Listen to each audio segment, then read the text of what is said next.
We'll try again. There we Jurgen, go. hopefully you can hear me all right. We found out this week that fans will be allowed back in under the new tiered system. Anfield can welcome back supporters, given Liverpool's in tier 2. Just how symbolic a moment will it be to have supporters back in the stadium supporting you again? Yeah, that's good. Okay. I'm not sure. I didn't understand the full question. About supporters back in the stadium. Yeah, supporters back in, just how symbolic a moment it will be to welcome them back into Anfield. Okay, so I think we are all really waiting for little steps in the right direction, not only in football, in all parts of life. And these things with tier 1, 2, and 3,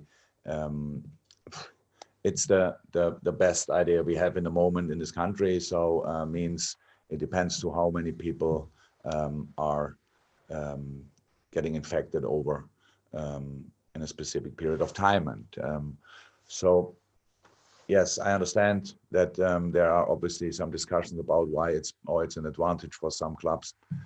I said before I knew which tier Liverpool will be in. It's not discussing the advantage or disadvantage of this or that. It's just making small steps in the right direction. And I hope this is the sign for it. And so I'm happy, obviously, that we can bring in 2,000 people. Nobody knows how long we can do that, but I don't even know in the moment for which game it would be the first time and all these kind of things.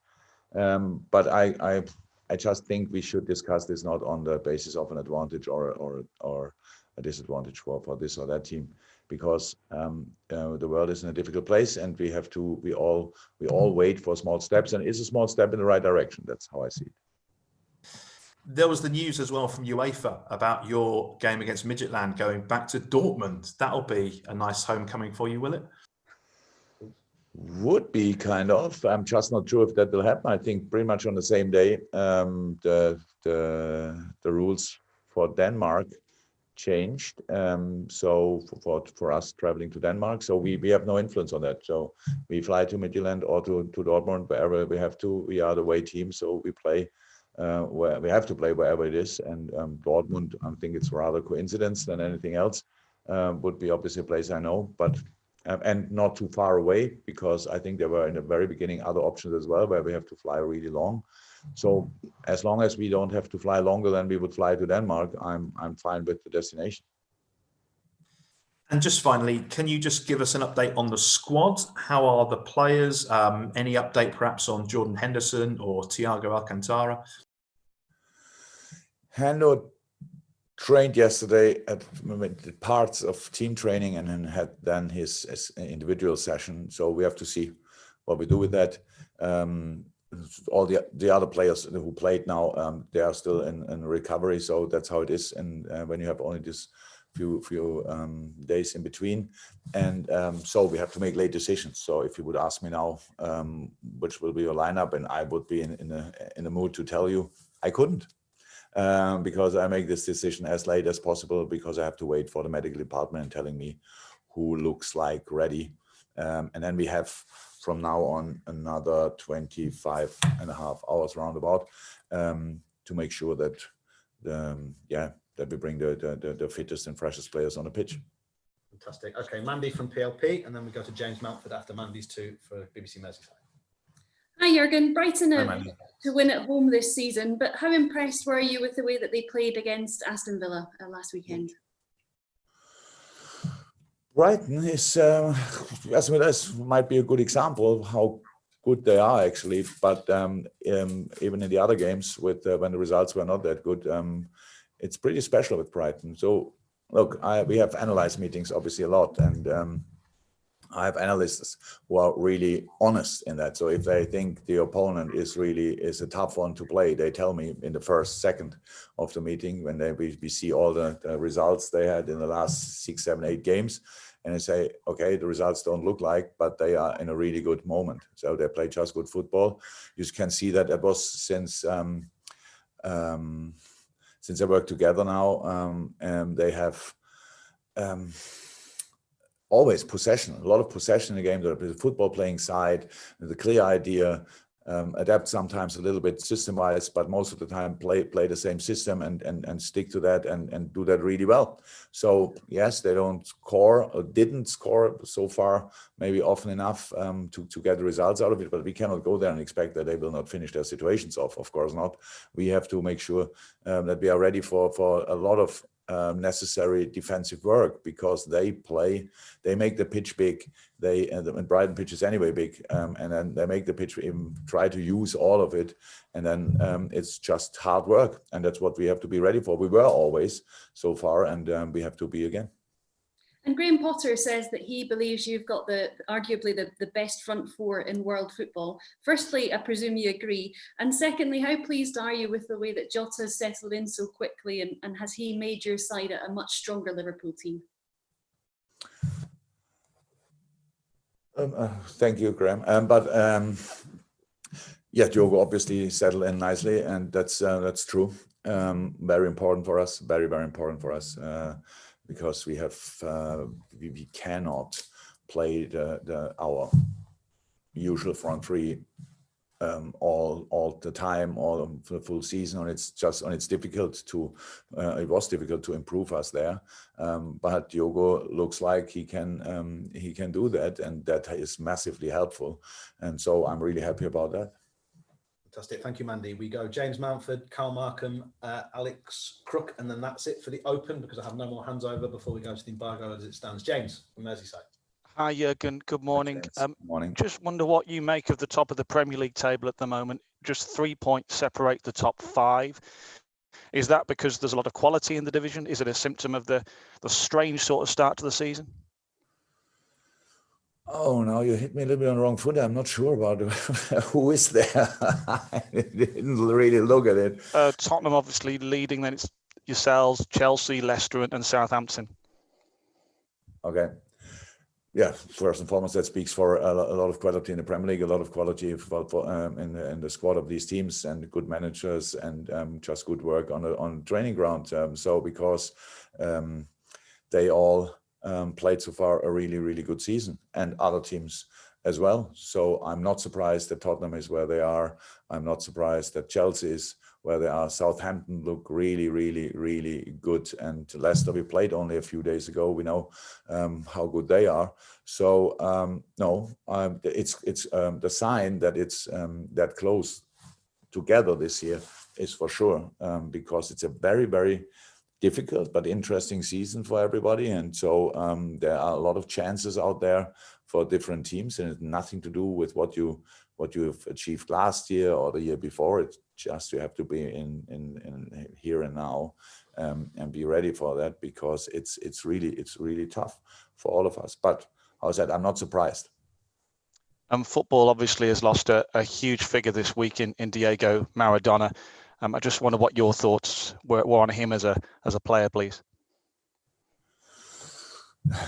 The best through my lifetime, which I've watched most often. That's maybe not right anymore, because I saw Cristiano and Lionel as well now a lot of time. But during my own playing career, he was the standout player, and his life, I think, shows how nice life can be when you are a world-class footballer, and how difficult it can be as well. So he was a very, very impressive figure. And I had told already, I met him once, which is for a player. I was not a player anymore, but for a player of my level, which I was like meeting the Pope, to be honest. And that's was really, really special. So football will miss him.